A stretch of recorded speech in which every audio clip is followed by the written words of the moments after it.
안녕하세요. 허브경제TV입니다. 오늘 볼 종목은요, 한올바이오파마를 좀 보도록 하겠습니다. 한올바이오파마는 1, 3분기 매출 긍정적으로 나아졌습니다. 한 1120억, 1180억 정도 나아졌거든요.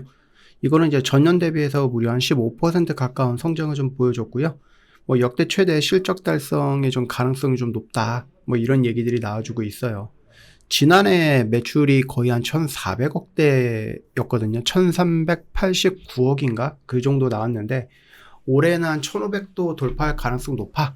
이렇게 좀 얘기가 나와주고 있는 상황입니다. 뭐 특히 이제 바이오 기업들의 특성상 뭐 R&D라든지 이런 것들이 비용이 계속해서 증가하다 보면은 적자 기업들이 좀 많죠. 그럼에도 불구하고 뭐 한올바이오파마 같은 경우는 나쁘지 않는 흐름을 좀 보여주고 있다라고 보시면 될 것 같아요. 일단은 뭐 한올바이오파마는 오늘 제가 좀 처음으로 여러분들 영상을 좀 찍어 드리는 부분이다 보니까 이게 뭐 하는 회사인지 아니면 주력 상품이 뭔가 이런 것들에 대한 이야기를 조금 해보고 넘어갈게요. 일단 주력 품목은 좀 보시면은요, 바이오탑이 있고요. 그 다음에 엘리가드라는 게 있습니다. 이게 이제 성조숙증 치료제라든지 전립선암 치료제라고 보시면 돼요. 그 다음에 이제 헤어그로라는 약이 있는데, 뭐 일단 바이오탑은 연매출 200억, 그 다음에 뭐 엘리가드는 연매출 100억, 그 다음에 헤어그로는 그 9월에도 한 250만 정을 판매하면서 처방 1위를 좀 유지하고 있다라는 겁니다.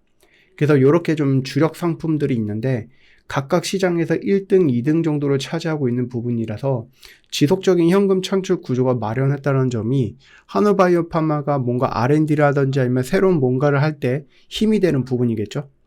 거기에다가 이제 뭐 R&D 투자 역시도 확대를 하고 있는데도 불구하고 흑자를 유지하고 있다라는 것은 굉장히 좋은 징조다라고 보시면 됩니다. 보통 이제 우리나라 제약바이오 종목들을 놓고 보면은 막 실적 시즌에 뭔가 이제 빵 하고 튀어 올라온다, 그거는 아니죠.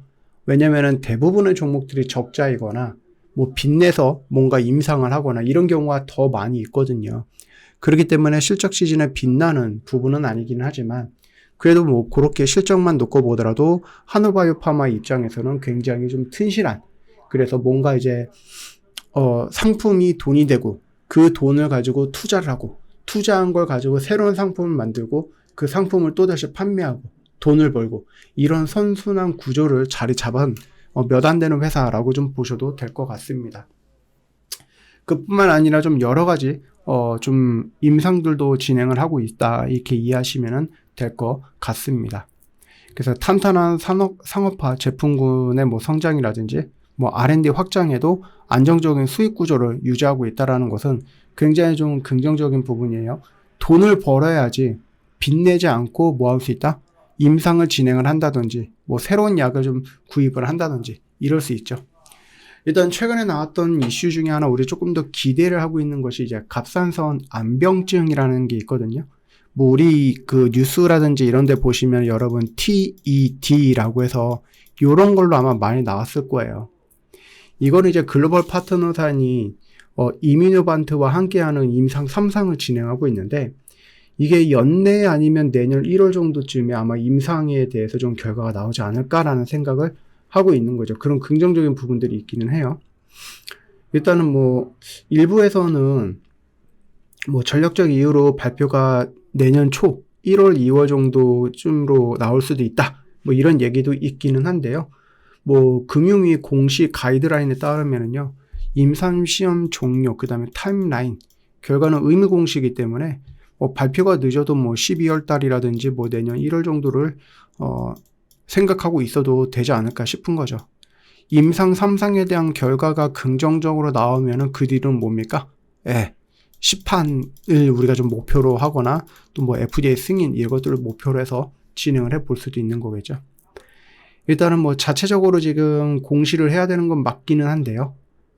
뭐 약간은 조금 지연이 있는 것 같기는 합니다. 그러다 보니까 이제 단기적으로 주가 변동성이라든지 뭐 이런 것들도 있을 수 있을 것 같아요. 물론 지금 당장에서 놓고 보면은 뭐 한올바이오파마의 무슨 문제라든지 이런 것보다는 지금 시장이 이렇게 막 흔들리니까. 근데 여러분들 뭐 반도체가 살짝 반등이 나오거나 빨간불이 나오고 2차전지가 빨간불이 나오고 뭐 그런 건 있을 수 있지만, 여러분 좀 더 크게 놓고 보면은 정배열 구간으로 유지가 되고 있는 것은 바이오 정도거든요.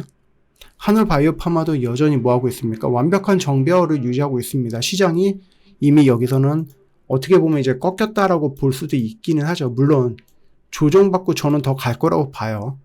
코스피도 그렇고 코스닥도 그렇고 적절한 조정 구간에서 다시 한번 전고점을 돌파하면서 새로운 고점을 만들어가는 이 상승이 나올 거라고 보고 있는데, 이 와중에도 여전히 정배열 구간을 유지하고 있는 것들을 보니 바이오 종목들이 좀 많더라.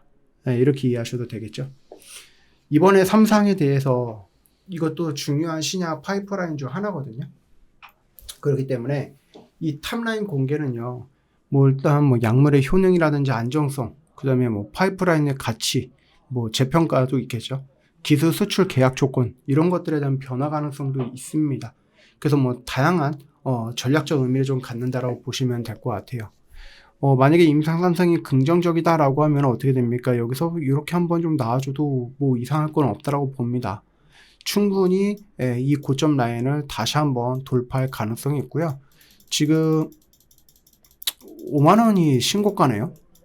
그러면은 여러분들 이거 어떻게 보면 이거 3집 창 아니야? 막 이런 식으로 생각할 수 있는데, 임상 결과가 나온다든지 아니면 임상에 대한 좀 긍정적인 기대감이 솔솔솔 불어온다라고 했을 때, 지금 뭐 바이오들의 반응이라든지 분위기라든지 아니면 위치가 그나마 제일 낮기 때문에 여기서 한번 이렇게 올라가는 거, 그 다음에 이제 신고가로 가는 거, 그럼 이게 어디까지 갈지 우리가 예상하기 조금 힘들다, 이렇게 이해하셔도 될 것 같습니다.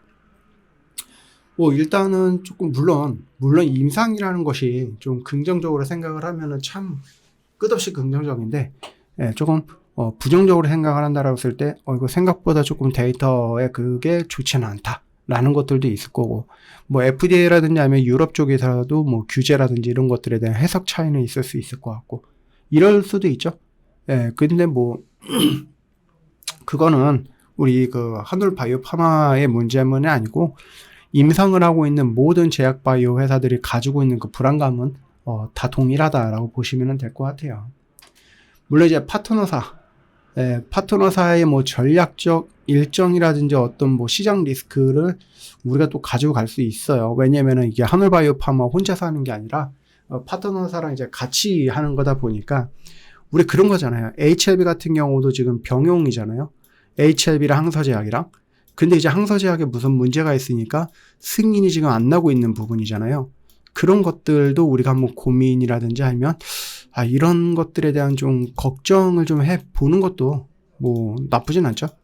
물론 이제 우리가 미리 걱정할 필요는 없기는 하겠지만은, 어찌되었던 간에 이제 탑라인 발표 같은 경우는 아무래도 연내 또는 1월에 이루어질 가능성이 좀 매우 높다라는 좀 평가가 있습니다.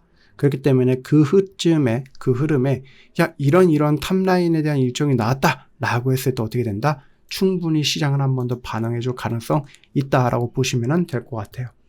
일단 재무적으로는 뭐 크게 문제가 될 것은 없다라고 일단 판단이 되고 있고, 외인들도 뭡니까? 계속해서 매수 물량이 들어왔다가 뭐 이틀 동안 매도 물량이 나오긴 했는데 살짝 아쉬운 부분이 있기는 하지만 뭐 괜찮아요. 괜찮습니다. 지금 여기 라인에서 이런 식으로 좁아지고 있죠. 그러면 이 구간 라인에서 뭐가 나옵니까? 변동성이라는 것이 나오게 될 겁니다. 그 변동성이라는 것이 이렇게 올라갈 수도 있고요. 이렇게 떨어질 수도 있는데, 일단은 좀 분위기를 놓고 보면 저는 요거에 한 표 할 것 같아요. 이것보다는 요거에 좀 나오지 않을까 생각을 하니까 여러분들도 좀 참고해 보시면 될 것 같아요. 저 허브경제TV 공식 채널 보시면은요, 지금 블랙 프라이데이 무려 57% 한대요. 저는 허브경제TV를 하면서 이런 숫자는 처음 봤거든요. 굉장히 큰 숫자입니다. 어마어마하게 여러분들한테 할인을 많이 해드리고 있다라는 것을 의미합니다. 여러분들 이 기회 놓치지 마세요. 나중에 해야지. 왜 나중에 합니까? 제가 이거 장담까지는 아닌데 저는 거의 확신하거든요. 이런 숫자는 여러분 1년 동안 보기 힘들 거예요. 만약에 이 숫자를 본다라고 하면은 아마 2026년 11월 내년에 있을 블랙 프라이데이 때 이게 나올지는 모르겠지만은, 제가 생각을 했을 때는 일반적인 저희가 물론 1년 동안의 이벤트를 몇 번 하기는 합니다. 근데 그 이벤트에 이런 숫자를 여러분들 보기에는 어려울 거다 생각합니다. 이건 기회잖아요. 그 어떤 누구보다도 향후 1년 동안에 허브경제TV를 같이 하겠다라고 찾아오는 그 어떤 누구보다도 여러분들이 더 저렴하게 예, 이익을 받고 여러분들이 할 수 있는 거거든요. 그러니까 이거를 놓치지 말라는 얘기입니다. 아시겠죠? 바로 연락 주세요. 고생하셨습니다.